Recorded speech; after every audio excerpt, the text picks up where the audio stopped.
Et bonjour à toi, j'espère que tu vas bien. Je te retrouve sur cette vidéo pour te donner trois clés essentielles vraiment pour voir les choses différemment dans la relation avec ton enfant. Donc ce sont trois clés ici que j'ai expérimentées et qui m'ont permis justement de voir les choses de façon différente et d'être vraiment plus dans le lâcher prise en fait avec mon enfant. C'est pour ça que je tenais à te les partager aujourd'hui. Donc la première chose ici, c'est de penser, il y a quelque chose qui est assez faux en fait, c'est de penser que l'autorité c'est essentiel pour justement te faire respecter, pour que ça fonctionne en fait entre toi et ton enfant. Penser que l'autorité est essentielle. Donc ça c'est la première chose ici je dirais que j'aimerais dégommer pour remplacer ça par autre chose. C'est pas l'autorité en fait qui est essentielle, mais c'est vraiment l'affirmation de soi.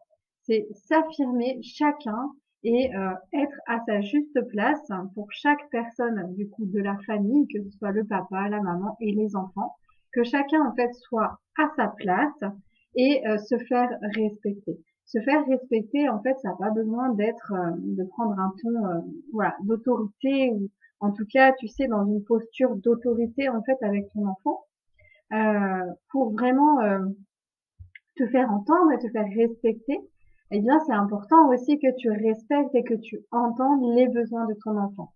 Donc, c'est vraiment d'être comme ça sur un pied d'égalité, d'égal à égal, sans croire ou sentir que tu es au-dessus de tes enfants ou que tu as l'autorité sur tes enfants. Parce que c'est ça, en fait, ce décalage ici qui fait que, eh bien, il y a des incompréhensions et il y a des choses sur lesquelles on ne se comprend pas, ou on ne s'écoute pas, ou on ne respecte pas l'autre. Donc, c'est vraiment important d'être d'un pied sur un pied d'égalité et de faire tomber cette chose-là de l'autorité et de plus considérer que c'est travailler en fait chacun son affirmation de soi pour être sur le même pied d'égalité et ainsi s'entendre et entendre les besoins de l'autre. La deuxième chose ici, c'est de sentir aussi que ton enfant est là pour t'élever, d'accord? C'est pas j'élève mon enfant, oui, t'élèves ton enfant. Tu sais, on entend ce truc-là où les parents élèvent leurs enfants, on est là pour leur montrer la voie, tatati. Ok, mais vois aussi et sens l'autre versant où l'enfant, ton enfant est là pour t'élever. Il est là pour te montrer d'autres choses, d'autres façons de penser, d'autres façons de faire. Il est là pour te montrer aussi tes propres failles, tes propres faiblesses. Donc c'est vraiment important que tu vois ces deux versants et que tu te mettes dans ces deux positions ici, à savoir, mon enfant est là pour m'élever et je suis là pour l'élever. C'est un partage en fait.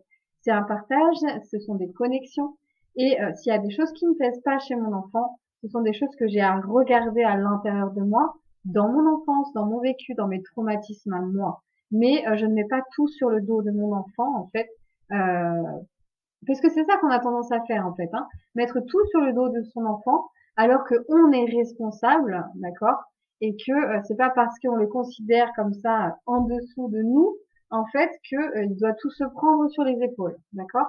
Donc déjà, on rééquilibre les choses et on considère son enfant au même niveau que soi sur le fait de s'élever mutuellement. Et en même temps, eh bien, ce qui nous plaît pas en fait chez notre enfant, on va regarder ça, mais en arrière plutôt, c'est-à-dire dans ton enfance, dans tes traumas personnels et dans ce que tu as vécu avec tes parents. Voilà. Donc ça, c'est un travail à faire sur toi et donc un travail aussi à faire sur lui. La troisième chose ici, c'est justement toujours concernant cette espèce de, tu vois, de déséquilibre. Hein, c'est les trois en fait sont reliés, les trois clés que je te donne sont reliées. Euh, eh bien, c'est d'être toujours l'allié de ton enfant. Ton enfant, il recherche en fait la confiance et il a besoin d'avoir confiance en toi. D'ailleurs, il a totalement confiance en toi puisque tu es son parent en fait. Donc, il a totalement confiance en toi jusqu'à ce qu'il grandisse en fait et que ça devienne un petit peu de la défiance parce qu'il y a eu des déceptions, il y a eu des trahisons voilà. Et donc, pour éviter ça, justement, pour éviter ces trahisons et ces déceptions, cette défiance en fait qui s'installe au fur et à mesure des années, eh bien, c'est important d'être toujours l'allié de ton enfant. Qu'est-ce que ça veut dire? Ça veut dire que à toutes les personnes à qui tu délègues ton autorité,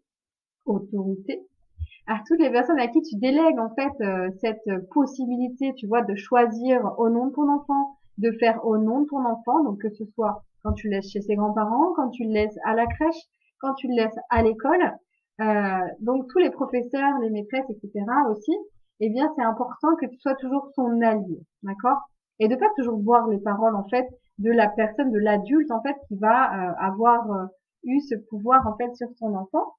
C'est important vraiment de te mettre de son côté, peut-être dans ce cas-là de ne rien dire parce que tant que tu n'es sûr de rien, tu ne dis rien, tu écoutes, tu entends les deux versions, mais de sentir au plus profond de ton cœur en fait, eh bien que ton enfant s'il a agi comme ça, il y a aussi des raisons, il a ses propres raisons. C'est souvent lié à des émotions qui sont pas dites, des choses qui sont pas communiquées aux parents parce que c'est trop profond, soit que l'enfant n'a pas le vocabulaire nécessaire aussi pour le dire, etc., etc. Donc c'est vraiment important que tu sentes au fond de ton cœur que être l'allié de ton enfant plutôt que d'une personne que tu ne connais pas ou d'une personne voilà qui a été un petit peu l'ascendant, en tout cas ton ascendant, eh bien c'est important que tu te mettes vraiment de son côté et que bien tu l'accompagnes. Et c'est comme ça que tu vas pouvoir l'accompagner en fait en étant au plus proche de lui et en te mettant vraiment avec lui à son niveau dans le partage et la complicité. Et pour garder cette complicité, c'est vraiment important de toujours être son allié quoi qu'il arrive, que tu sois la personne sur laquelle il puisse compter et que cette confiance qu'il te voue en fait, eh bien ne soit pas bafouée ou tu vois ne soit pas remise en cause.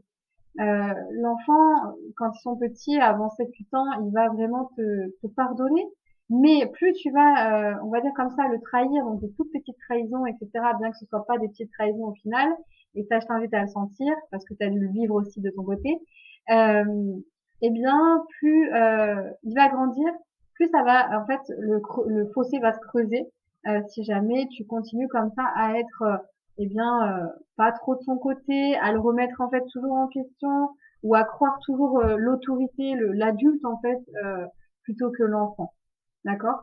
Donc c'est vraiment ce que je voulais te transmettre à travers cette vidéo. J'espère que ça te donnera des clés, des pistes. J'espère que tu te reconnaîtras aussi et que tu pourras ainsi améliorer eh bien ta relation ou que ça pourra donner un éclairage sur ta relation avec ton enfant. Voilà, je te dis à très bientôt et n'hésite pas, si tu souhaites en discuter de vive voix, tu peux prendre rendez-vous pour un appel découvert, simplement pour me faire part de ta situation, de ta problématique peut-être avec ton enfant et on pourra en discuter ensemble et faire connaissance. Voilà. Donc je te souhaite une belle journée, je te dis à bientôt. Bye bye.